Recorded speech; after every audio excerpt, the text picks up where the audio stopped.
Muy bien, bienvenidos a Primera Edición. Estamos comenzando nuestra revisión de las noticias, de lo que está ocurriendo en este instante, lo que ha sucedido durante esta jornada en preparación a nuestra edición central de CNN Prime.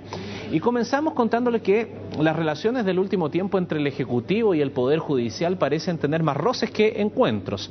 A la polémica entre el ministro Teodoro Rivera y el presidente de la Corte Suprema por la promoción de los magistrados, hoy se sumó el emplazamiento hecho al Ministerio Público por el titular del Interior, Rodrigo Ginspeter, quien llamó a los fiscales a cumplir con su responsabilidad en temas de seguridad ciudadana. Por su parte, el fiscal nacional Saba Chaguán entró a la polémica defendiendo la independencia del Ministerio Público y apuntó a Ginspeter por el hecho de criticar sin tener toda la información a mano. Bueno, queremos analizar esta controversia. Estábamos esto y otros temas también que han cruzado la situación de justicia en estos días, y por eso el ex ministro de Justicia, Luis Bates, está con nosotros aquí en CNN Chile. Muchas gracias por estar con nosotros nuevamente. Encantado, Román. Es curioso que tantos temas relacionados con justicia estén en la palestra en estos días. ¿Le parece, cómo asiste usted desde fuera a esta situación en estos días en donde representantes de poderes del Estado salen públicamente y muestran sus roces, se critican mutuamente? Yo creo que hay que tener muy en cuenta qué es lo que es la independencia de los poderes del Estado. Es decir, por ejemplo, el Poder Judicial no puede interferir en los procesos de elaboración de las leyes, como tampoco el Poder Político, como el caso del Congreso o el caso del Ejecutivo, puede interferir en las decisiones de los jueces. El trabajo propio de los jueces, según la propia Constitución Política del Estado, es conocer, juzgar y ejecutar los juzgados. Y fíjese usted que la norma, la Constitución, incluso es tan fuerte que dice: ni el presidente de la República ni el Congreso Nacional pueden abocarse a causas pendientes o terminadas que se han llevado adelante en el Poder Judicial. De manera que el tema de la división de los poderes del Estado significa, para resumir, el Poder Judicial no se puede meter en la elaboración de las leyes, el Poder Político no se puede meter en el tema de las decisiones judiciales. Esto sin perjuicio de que haya relaciones que puedan avanzarse. Por ejemplo, en el tema de las leyes, he visto estos últimos días la posibilidad de dar iniciativa en materias legales a los jueces, al Poder Judicial. A mí me parece que ese tema, en las materias que son propias de la judicatura, sería un tema razonable de estudiar y llevar adelante, de tal manera que los propios jueces, que son los que conocen el día a día de la aplicación de las leyes, digamos, puedan tener iniciativa de ley y llevar sus puntos de vista al Congreso. Esa separación de los poderes, que es la esencia, ¿no es verdad?, el funcionamiento de una democracia, que tiene que ser respetada, ¿cuál es la frontera, o si es muy tenue esa frontera, en que no le impida a uno de ellos opinar respecto del trabajo del otro? ¿O cuál es esa frontera de tener una injerencia en el trabajo del otro? Claro. Bueno, hay libertad de opinión en Chile, ¿no es cierto? E incluso a veces las críticas, sea de un poder a otro, lo que sea, son buenas, porque sirven para ir mejorando, ¿no es cierto?, los niveles de excelencia.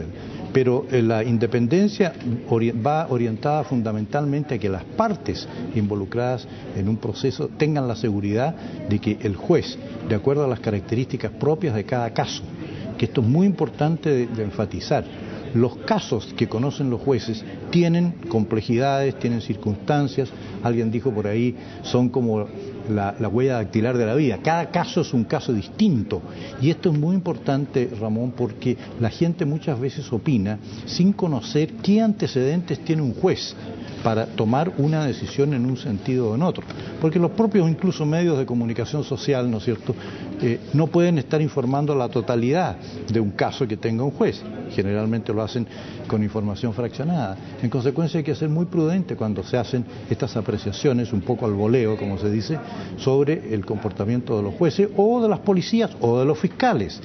En este tema, Ramón, me gustaría brevemente señalar que el sistema de justicia penal de un país está compuesto de muchos aspectos o componentes que se influyen y se relacionan unos con otros, empezando por las leyes que dicta el Congreso Nacional.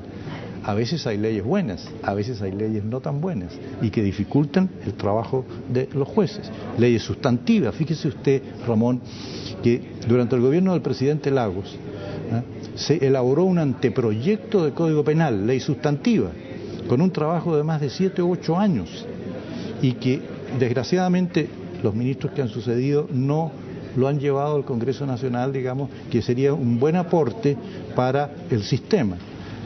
Las leyes de procedimiento, la reforma procesal penal que se hizo durante 10 años, porque las cosas serias en Chile requieren el concurso del tiempo.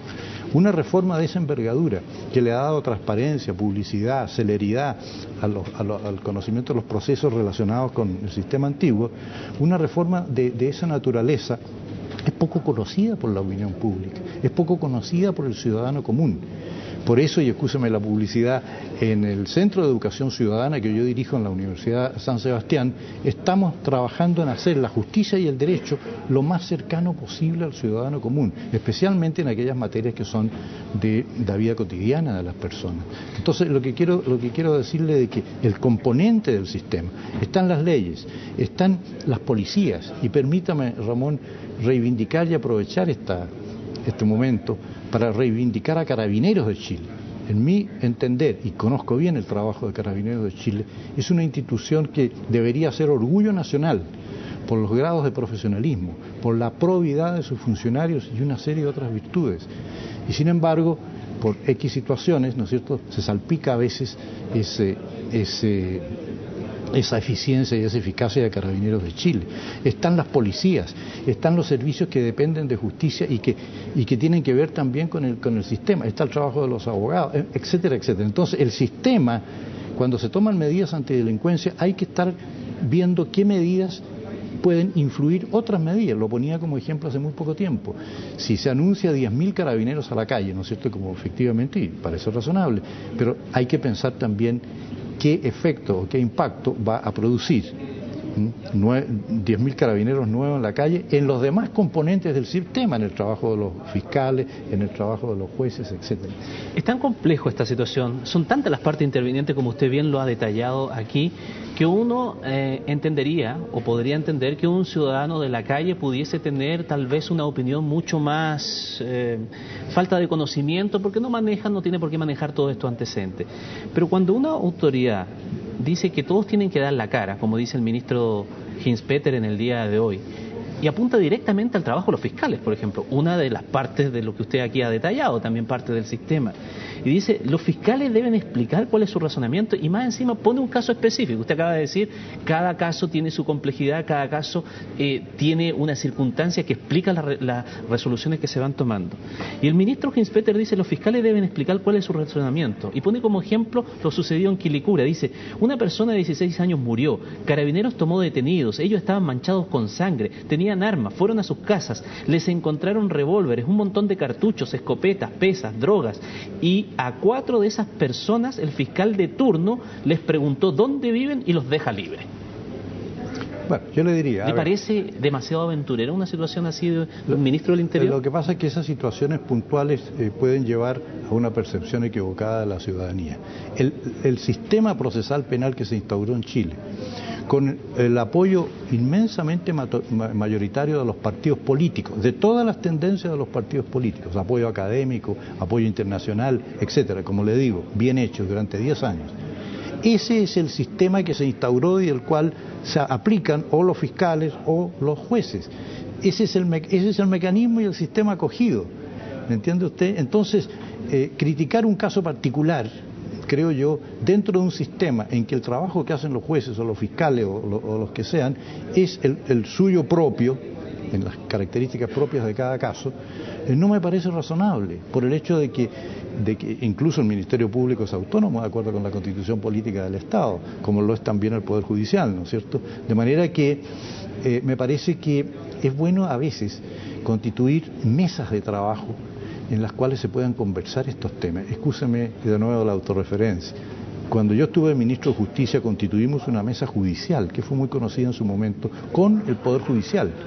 Y conversar en reuniones regulares, digamos, privadamente los temas que interesan a uno, que interesan a otro, va llevando a soluciones en los problemas que interesan tanto al poder político como al poder judicial, sin necesidad de producir debates públicos que en general no son muy conducentes. ¿Será porque las cifras de delincuencia reveladas recién que demuestran un aumento en los delitos de mayor connotación de 10% en uno, de 18% en otro, busca la autoridad entonces, la autoridad política me refiero, busca tratar de explicarlo a la opinión pública a través de estas situaciones puntuales? Lo que pasa, Ramón, es que el tema de la delincuencia es un tema, digamos, consustancial al ser humano. Yo diría que la corrupción, la delincuencia son problemas propios del ser humano, la historia lo demuestra. Entonces, el tema serio es cómo reducir los índices de delincuencia. Ese discurso populista, demagógico, ¿no es cierto?, que vamos a terminar con la delincuencia. Y entre paréntesis, ¿de qué delincuencia estamos hablando? Cuando se habla de delincuencia, por la percepción ciudadana se asocia normalmente al delincuente violento, ¿no es cierto?, al robo, a situaciones. ¿Y qué pasa con el delincuente inteligente? El que se llamó en su época por un autor norteamericano delincuente de cuello y corbata. ¿Por qué no se reclama, por ejemplo, que los directores de la Polar no estén presos? En circunstancias que el daño económico que ha producido una inmensidad de ciudadanos, ¿no es cierto?, es muy superior a veces a lo que le puede ocasionar a usted si lo asaltan y le roban 10.000 pesos del bolsillo, por decirle un robo con sorpresa. Un robo por sorpresa, o un lanzazo. O un lanzazo, ¿no es cierto? Y hay parámetros distintos entonces, y se habla de los delincuentes como extraterrestres, como sujetos pero siempre referido a la cosa violenta, ¿no?, o a los delitos contra la propiedad, pero más específicos, ¿no es cierto? ¿Qué pasa con la delincuencia económica? ¿Por qué no se le da el mismo trato? El caso del señor Madoff en Estados Unidos, ¿no es cierto?, es impensable en Chile. 150 años de cárcel por el fraude masivo que ocasionó con sus famosas bicicletas. Entonces hay parámetros también distintos cuando hablamos de delincuencia. Hay que precisar de qué delincuencia estamos hablando y ojalá que le demos el mismo tratamiento a una y la otra.